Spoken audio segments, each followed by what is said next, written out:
అమర్ రాజా సంస్థ దివిటిపల్లిలో new energy park 32 gigabyte energy battery ఉత్పత్తి చేసే సంస్థని ఈరోజు ప్రారంభించడానికి తెలంగాణ రాష్ట్ర ప్రభుత్వం తరఫున ముఖ్యమంత్రిగా నన్ను, పరిశ్రమల శాఖ మంత్రిగా శ్రీధర్ బాబు గారిని, జిల్లా మంత్రులు వాకిటి శ్రీహరి గారిని, జూపల్లి కృష్ణారావు గారిని, మిత్రులందరిని ఆహ్వానించి ఇంత మంచి కార్యక్రమాన్ని ఏర్పాటు చేసిన అమర్ రాజా సంస్థకు సంబంధించిన ప్రతినిధులు, యువ మిత్రులు Vikramaditya, chairman and managing director Galla Jayadev, Amar Raja team ఒక అద్భుతమైన పరిశ్రమను ఇక్కడ తివిటిపల్లిలో ఆవిష్కరించి స్థానిక పార్లమెంట్ సభ్యులు శ్రీమతి డికే అరుణ గారిని, నాగర్ కర్నూలు పార్లమెంట్ సభ్యులు డాక్టర్ మల్లు రవి గారిని, స్థానిక శాసన సభ్యులు మిత్రులు ఎన్ఎం శ్రీనివాసరెడ్డి గారిని, దేవరకద్ర శాసనసభ్యులు మిత్రులు మధుసూదన్ రెడ్డి గారిని, నాగర్ కర్నూలు శాసనసభ్యులు డాక్టర్ రాజేష్ రెడ్డి గారిని, అచ్చంపేట శాసనసభ్యులు డాక్టర్ వంశీకృష్ణ గారిని, అదేవిధంగా షాద్నగర్ శాసనసభ్యులు ఈర్లపల్లి శంకర్ గారిని, ప్రభుత్వ అధికారులు, స్థానిక సంస్థల ప్రజాప్రతినిధులు, మహబూబ్ నగర్ మున్సిపల్ మేయర్, కార్పొరేటర్లు, ఇతర సర్పంచులందరినీ ఆహ్వానించి పాలమూరు జిల్లాలో నూతనంగా పరిశ్రమను ఏర్పాటు చేసి స్థానిక నిరుద్యోగ యువకులకు ఉద్యోగ ఉపాధి అవకాశాలు కల్పించడానికి ప్రయత్నం చేస్తున్న అమరరాజా యాజమాన్యాన్ని మనస్ఫూర్తిగా నేను అభినందిస్తున్నాను.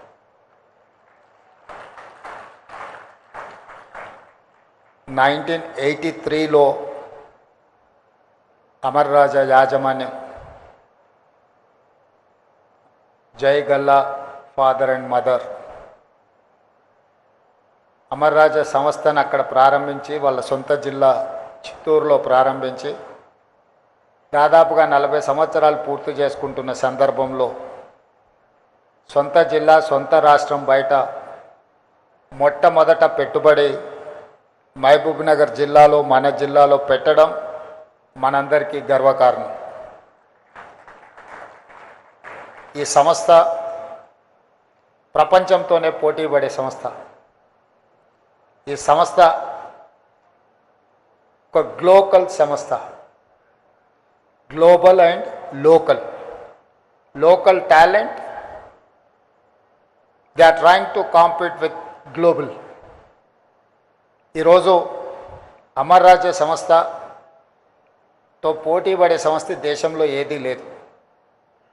అమర్ రాజా సంస్థ ఈరోజు చైనాతో, Japan and Germany, some of the issues with south Korea, ఇలాంటి దేశాలనే ఆదర్శంగా తీసుకొని పర్టికులర్ చైనా ఈవీ వెహికల్స్కి సంబంధించిన బ్యాటరీ కానీ, రేర్ మినరల్స్ కానీ, ఉత్పత్తి చేసే విధానం కానీ, సాంకేతిక పరిజ్ఞానాన్ని చైనా దేశం ఒడిసి పట్టుకోవడం వల్ల ఈరోజు చైనా ప్రపంచం మీదనే ఆధిపత్యాన్ని సాధించింది. ఈరోజు ప్రపంచంలో ఎంత అభివృద్ధి చెందిన దేశమైనా ఈవీ బ్యాటరీ కావాలన్నా, ఈవీ వెహికల్ కావాలన్నా, EV related any product, if they wanted to purchase, they have to depend on China. Now China is leader of in EV products. అలాంటి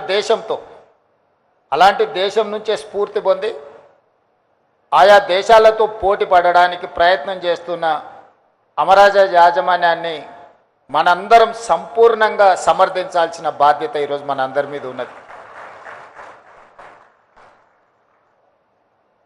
ఈరోజు వేగంగా కాలుష్యం విస్తరిస్తుంది, వేగంగా వాతావరణంలో మార్పులు వస్తున్నాయి. ఈరోజు మనం చూస్తున్నాం ఎలినో వల్ల వర్షాలు రావడం లేదు. వర్షాకాలంలో సీజన్ మొదలైన వర్షాలు కురవకపోవడం వల్ల రైతాంగం ఇబ్బందిని ఎదుర్కొంటుంది. కోవిడ్ తర్వాత వాతావరణంలో చాలా మార్పులు చేర్పులు జరుగుతూ ఉన్నాయి. ఇలాంటి పరిస్థితుల్లో కాలుష్యాన్ని తగ్గించుకొని కాలుష్యం లేని ప్రాంతాలుగా, కాలుష్యం లేని దేశంగా ఈ దేశాన్ని తీర్చిదిద్దాలి అంటే వెహికల్ పొల్యూషన్ని మొట్టమొదట మనం నియంత్రించాలి. వాటిని నియంత్రించాలి అని అంటే ఈవీ వెహికల్స్ మనకు అవసరం ఉంది. ఈవీ వెహికల్స్ని ఈరోజు ఉత్పత్తి చేయాలంటే అందులో అత్యంత కీలకమైన పాత్ర పోషించేది ఈవీ బ్యాటరీ. ఈరోజు ఆ ఈవీ బ్యాటరీసే 32 గిగాబైట్స్ కెపాసిటీస్తో ఈరోజు దివిటిపల్లిలో, మహబూబ్ నగర్ జిల్లాలో ఈరోజు ప్రారంభించుకోవడం, ఈ సంస్థలో ఈరోజు 700 మందికి ఉద్యోగ అవకాశాలు కల్పిస్తే అందులో 400 మంది మహిళలు ఉండడం మనందరికీ గర్వకారణం. This is called women empowerment. This is what our dream. 1 కోటి మంది ఆడబిడ్డల్ని కోటీశ్వరులను చేయాలి అని అంటే వాళ్ళని ప్రయోజకులుగా తీర్చిదిద్దాల్సిన అవసరం ఉన్నది. రాష్ట్ర ప్రభుత్వ లక్ష్యం దిశగా అమర్ రాజా సంస్థ చేస్తున్న ప్రయత్నాన్ని రాష్ట్ర ప్రభుత్వం మనస్ఫూర్తిగా అభినందిస్తుంది. అదేవిధంగా 1994 నుంచి 2004 వరకు తెలుగుదేశం చంద్రబాబు నాయుడు అధికారంలో ఉండి చేసిన పాలసీలు కావచ్చు, 2004 నుంచి 2014 వరకు డాక్టర్ వైఎస్ రాజశేఖర రెడ్డి గారు ఉండి చేసిన పాలసీలు కావచ్చు, 2014 నుంచి 2023 డిసెంబర్ వరకు గత ప్రభుత్వం చేసిన పాలసీలు కావచ్చు, ప్రజా ప్రయోజనం చేకూర్చి పరిశ్రమలను ప్రోత్సహించే విధానాలు ఉంటే మన ప్రభుత్వం వాటిని కొనసాగించింది. మన ప్రభుత్వం వాటిని ఇంకా అభివృద్ధి పదం వైపు ఇంకా బాగా రిఫైన్డ్ పాలసీస్ తీసుకొచ్చినాం. I wanted to share with my friends, we don't have any policy paralysis. Whatever the previous governments, previous chief minister have taken a policy decisions, which policies are going to support investments and create employment, create wealth for state and government of India. We have adopted and we have improved those policies.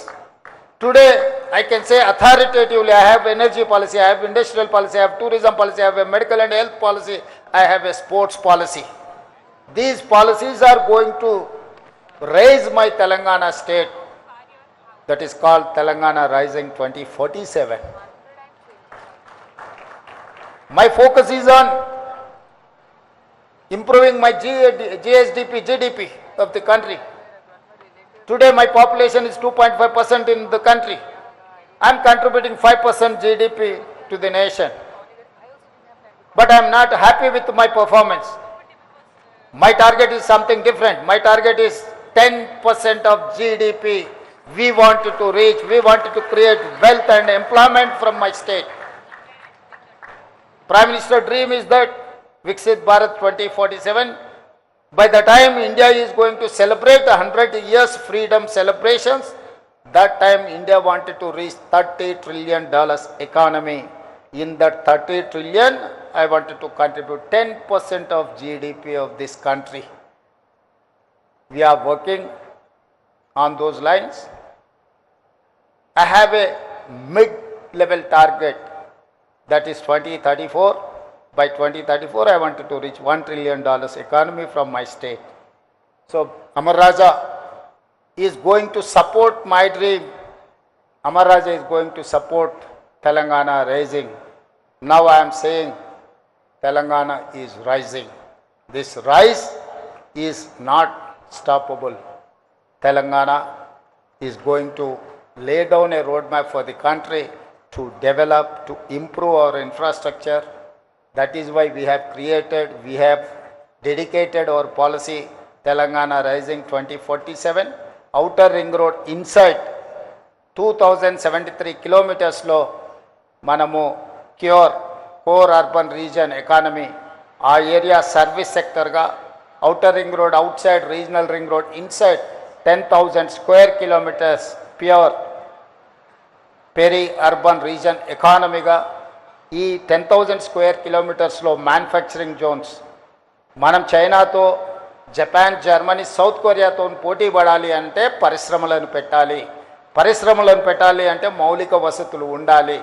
మౌలిక వసతులు ఉండాలి అంటే మనకు ఒక స్పష్టమైన పారదర్శకమైన పరిపాలన విధానం ఉండాలి. ఆ విధానాన్ని ఈరోజు మన ప్రభుత్వము రూపొందించుకొని ముందుకు వెళ్తుంది. అందులో భాగంగానే ఈరోజు అమర్ రాజా లాంటి పరిశ్రమలను మనం ప్రోత్సహిస్తున్నాం. అదేవిధంగా రీజనల్ రింగ్ రోడ్ అవుట్ సైడ్ నుంచి తెలంగాణ సరిహద్దుల వరకు rare rural agricultural region economy. So my policy is pure, rare. These 3 categories is equal Telangana rising. ఈ పాలసీలతోని తెలంగాణ రాష్ట్రాన్ని ముందుకు తీసుకువెళ్ళాలని, పర్టికులర్గా నేను ప్రాతినిధ్యం వహించిన జిల్లా పరిషత్ మెంబర్గా, ఎమ్మెల్సీగా, ఎమ్మెల్యేగా, ఎంపీగా ఏది ఎదిగినా ఢిల్లీకి రాజైన తల్లికి బిడ్డనే అన్నట్టుగా నేను ఈ పాలమూరు బిడ్డను. ఈ పాలమూరు జిల్లాను అత్యంత అభివృద్ధి చెందిన జిల్లాగా, ఆదర్శవంతమైన జిల్లాగా, గతంలో ఎప్పుడు చూసినా మనము పాలమూరు జిల్లాను ఎవరెవరో దత్తత తీసుకున్నారని చర్చ వచ్చేది. ఈరోజు మనమే ఇతర జిల్లాలను దత్తత తీసుకునే స్థాయిలో మనం ఉన్నాము. ఇది మన జిల్లాకు గర్వకారణము.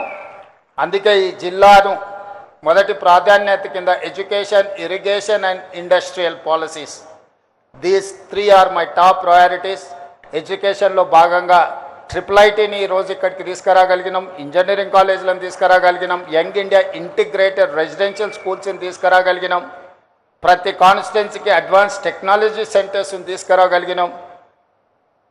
ప్రపంచంలో వేగంగా మారుతున్న పరిణామాలతోనే ఐటీ ఉద్యోగాలు, వైట్ కాలర్ జాబ్స్పై లక్షలాది మంది నిరుద్యోగులకు మారుతుంటే ఈరోజు బ్లూ కాలర్ జాబ్లను క్రియేట్ చేయడానికి మన ప్రభుత్వం పనిచేస్తుంది. ఆ బ్లూ కాలర్ జాబ్లను క్రియేట్ చేయాలంటే ఏటీసీలు, స్కిల్ యూనివర్సిటీలు, పాలిటెక్నిక్ కాలేజీలు, ఇందులో విద్యార్థులు చదువుకోవడానికి అవసరమైన మౌలిక వసతులను ఏర్పాటు చేయాలి. అదేవిధంగా ఇరిగేషన్లో రాణించాలి అనంటే కల్వకుర్తి, భీమా, నెట్టంపాడు, కోయిల్సాగర్, పాలమూరు, రంగారెడ్డి, అదేవిధంగా ఈరోజు ఆర్డిఎస్ ప్రాజెక్టులను పూర్తి చేసుకోవడానికి, సమస్యల్ని పరిష్కరించుకోవడానికి పక్క రాష్ట్రంతో కూడా చర్చలు చేస్తున్నాం.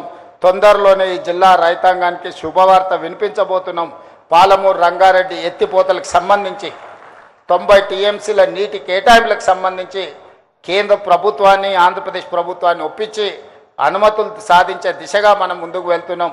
డిండి ప్రాజెక్టుకు సంబంధించిన 30 టీఎంసీల నీటి కేటాయింపులకు సంబంధించి కూడా సంప్రదింపులు జరుగుతున్నాయి.